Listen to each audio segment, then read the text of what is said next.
Assalamualaikum warahmatullahi wabarakatuh. Saya Hani Zahra Nabila, NPM 1902010818. Di sini saya akan menjelaskan dampak positif dan dampak negatif internet bagi umat manusia.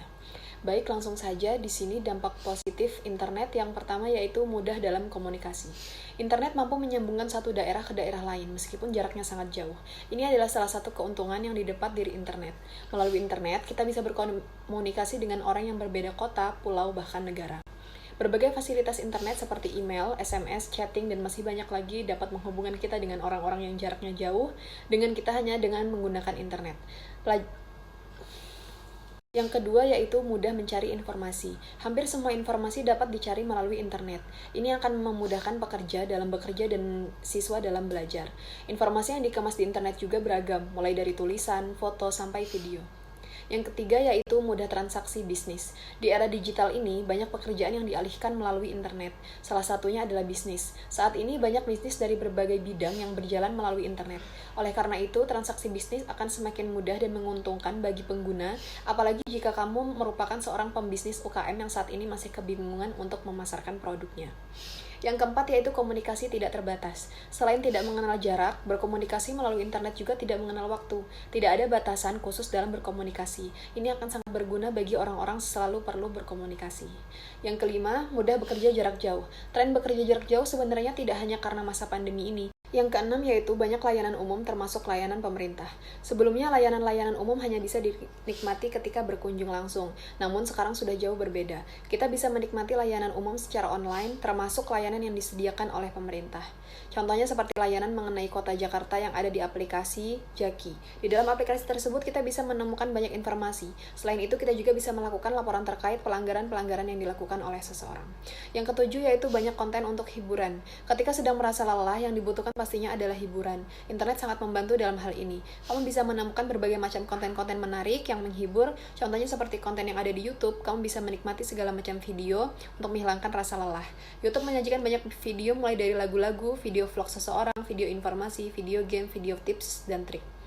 Yang kedelapan yaitu mengenal budaya baru. Berkat hadirnya internet, kita bisa mengenal budaya-budaya baru, melihat perkembangan dari budaya lainnya selain Indonesia. Namun, hal yang tidak kalah penting lainnya adalah melalui internet, orang-orang bisa mengenalkan budaya Indonesia ke seluruh dunia. Yang kesembilan yaitu mendapatkan informasi terkini. Internet adalah tempat tercepat dalam penyebaran informasi, terutama informasi terkini. Banyak media khusus yang menyebarkan informasi berupa berita terkini. Informasi ini sangat berguna untuk melihat situasi yang ada di sekitar. Yang ke-10 yaitu tempat untuk menghasilkan karya. Berkat hadirnya internet, banyak orang yang mulai berkarya. Jika awalnya mereka tidak memiliki wadah untuk berkarya, mereka bisa menghasilkan karya-karyanya pun beragam, bisa berupa tulisan, foto, video, dan lain-lain. Itulah tadi dampak-dampak positif yang ada di internet.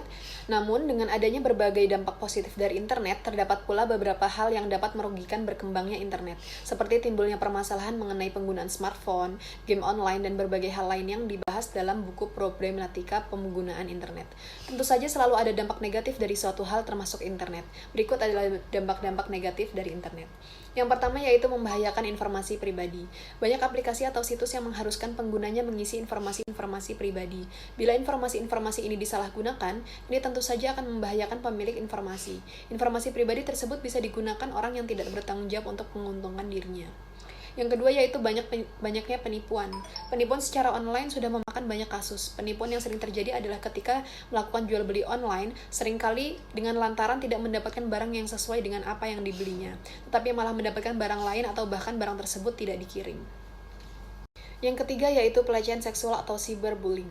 Pelecehan seksual secara online adalah kasus yang semakin lama semakin meningkat jumlahnya. Seringkali korban tidak menyadari bahwa ia sedang mengalami pelecehan seksual atau bahkan masuk ke perangkap pelaku dalam pelecehan seksual. Biasanya, pelaku pelecehan seksual secara online berkedok untuk mutualan atau mengajak berkenalan. Kemudian setelah itu memulai percakapan hingga memulai keakraban dengan korban. Ketika sudah memiliki rasa saling percaya, maka pelaku akan mengarah ke tindakan pelecehan seksual seperti meminta foto-foto vulgar dan lain sebagainya. Yang keempat yaitu banyak video atau gambar terkait kekerasan. Zaman sekarang banyak sekali orang dengan mudah mengunggah atau mengekspos suatu kejadian. Kejadian yang dipublikasikan pun beragam. Salah satunya adalah kejadian mengenai kekerasan. Yang kelima yaitu antisosial. Internet adalah salah satu sesuatu yang asik. Seseorang bisa menggunakan internet selama berjam-jam tanpa henti.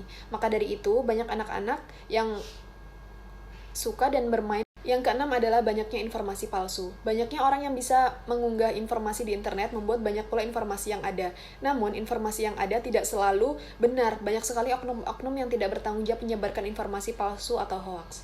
Yang ketujuh yaitu plagiasi. Membuat suatu karya kemudian mempublikasikannya melalui internet adalah salah satu cara efektif untuk mengenalkan sekaligus mempromosikan. Namun, hal ini seringkali berdampak tidak adil bagi pembuat karya. Banyak orang yang tidak bertanggung jawab menjiplak atau memplagiasi karya-karya orang lain, kemudian melabelkan dirinya pada karya tersebut. Yang kedelapan yaitu tindak kejahatan. Salah satu tindak kejahatan yang lumayan sering terjadi adalah pengalihan uang yang ada di m-banking atau uang elektronik yang terhubung. Kasus seperti ini biasanya diawali dengan pengiriman kode OTP dan verifikasinya pada karya tersebut. Yang kedelapan yaitu tindak kejahatan. Salah satu tindak kejahatan yang lumayan sering terjadi adalah pengalihan uang yang ada di m-banking atau uang elektronik yang terhubung. Kasus seperti ini biasanya diawali dengan pengiriman kode OTP dan verifikasi sesuatu. Yang kesembilan yaitu konten pornografi. Sudah menjadi rahasia umum bahwa konten-konten berbau pornografi tersebar di internet. Meskipun sudah ada tindakan pemblokiran dari pihak internet, tetapi tetap saja konten-konten yang ke-10 adalah kecanduan internet. Sesuatu yang dilakukan secara berlebihan memanglah tidak baik, termasuk bermain internet. Biasanya, kasus seperti ini dialami oleh anak-anak, seperti saat anak sedang rewel, maka orang tua akan memperlihatkan tontonan menghibur yang ada di internet.